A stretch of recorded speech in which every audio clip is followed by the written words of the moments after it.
नगरपालिकेला या गुंडगिरी करणाऱ्या भूमाफियांकडून संरक्षण देण्याचं काम आपल्या सगळ्यांना मिळून करायचं. अरे तुम्ही जर शिवसेनेचे हिंदुत्ववाले आहे तर हिरव्या रंगाचे पत्रक कशासाठी बनवले? कशासाठी हिरवे पत्रक बनवून वाटताय? नमस्कार.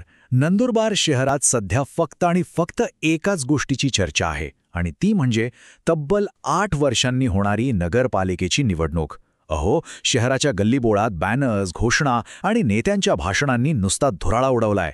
चला तर मग या हाय व्होल्टेज राजकीय लढाईत नेमकं काय काय घडतंय ते जरा जवळून पाहूया. विचार करा, तब्बल 8 वर्षांच्या गॅपनंतर शहरात पुन्हा एकदा निवडणुकींच्या सभा आणि प्रचार फेऱ्यांचा माहोल तयार झालाय. आणि सगळ्यात इंटरेस्टिंग गोष्ट काय माहितीये? या सभांना तरुण आणि महिलांची जी काही गर्दी उसळते ना, यावरूनच कळते की ही निवडणूक किती सिरियस घेतली जातीये. शहराच्या चौकाचौकात दररोज मोठमोठ्या नेत्यांच्या सभा होत आहेत. प्रत्येक पक्ष मतदारांना आपल्याकडे खेचण्यासाठी अक्षरशः जीवाचं रान करतोय. पण या सगळ्याच्या केंद्रस्थानी नक्की कोण आहे आणि ही लढत नेमकी कोणाकोणात आहे? या निवडणुकीच्या केंद्रस्थानी एकच मुद्दा आहे, तो म्हणजे गेली 20 वर्ष टिकून असलेली सत्ता. आणि याच सत्तेला भारतीय जनता पक्षाने थेट आव्हान दिलंय, ज्यामुळे ही लढत आता एका वेगळ्याच उंचीवर पोचली आहे.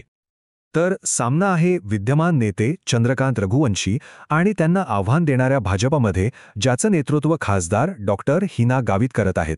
म्हणजे बघा, एका बाजूला आहे 20 वर्षांचा अनुभव आणि दुसऱ्या बाजूला आहे परिवर्तनाचा नारा. आता या लढाईत भाजपाने वापरलेली रणनीती पाहूया. खासदार डॉक्टर हिना गावित यांनी आपल्या भाषणांमधून सत्ताधाऱ्यांवर एकामागोमाग एक असे अनेक गंभीर आणि थेट आरोप केले आहेत.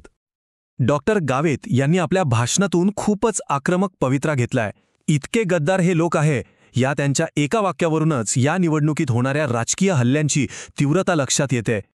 डॉक्टर गावित यांनी जे आरोप केलेत ना, ते खूप स्पेसिफिक आहेत. ते काय म्हणतात बघा, की नगरपालिकेची जमीन मस्जिदी आणि उर्दू शाळांना दिली गेली, पण जेव्हा माळी समाजाने तशीच मागणी केली तेव्हा ती साफ नाकारली.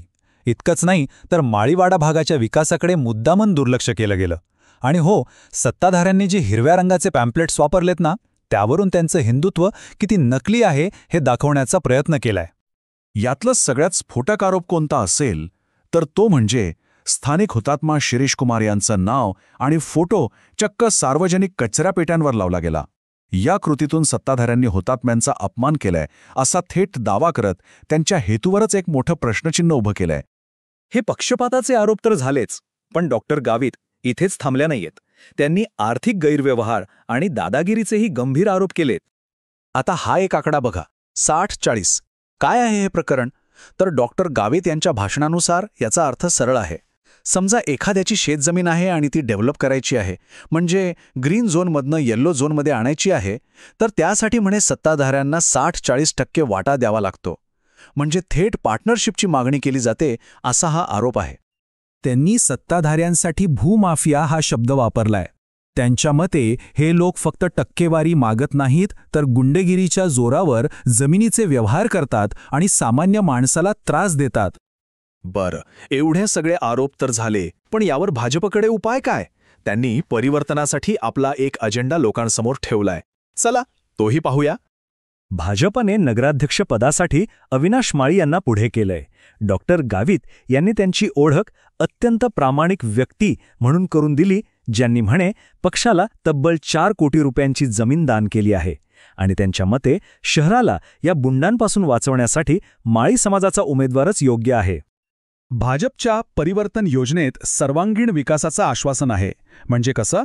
तर सर्व भागांमध्ये समान विकास, वाहतुकीची कोंडी कमी करण्यासाठी नवे रस्ते, जमिनीच्या व्यवहारांमधला भ्रष्टाचार संपवणे आणि शहराला एक सुरक्षित नेतृत्व देणं अशी वचनं देण्यात आली आहेत.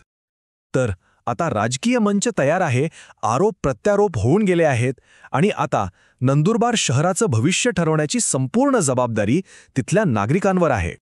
मतदारांना आता 2 पर्यायांमधून निवड करायची आहे. एका बाजूला आहे चंद्रकांत रघुवंशी यांची तब्बल 2 दशकांची सर्वांच्या परिचयाची कारकीर्द आणि दुसऱ्या बाजूला आहे भाजपने दिलेली संपूर्ण बदलाची हाक. आणि इथेच खरा प्रश्न उभा राहतो. नंदुरबारचे मतदार 20 वर्षांच्या अनुभवाला आणि स्थिरतेला महत्त्व देणार की भ्रष्टाचाराचे गंभीर आरोप आणि बदलाच्या हाकेला प्रतिसाद देणार? याचं उत्तर आता थेट मतपेटीतूनच मिळणार आहे. चर्चांसाठी आणि नवीन व्हिडिओंसाठी आताच आमच्या चॅनलला सबस्क्राईब करा.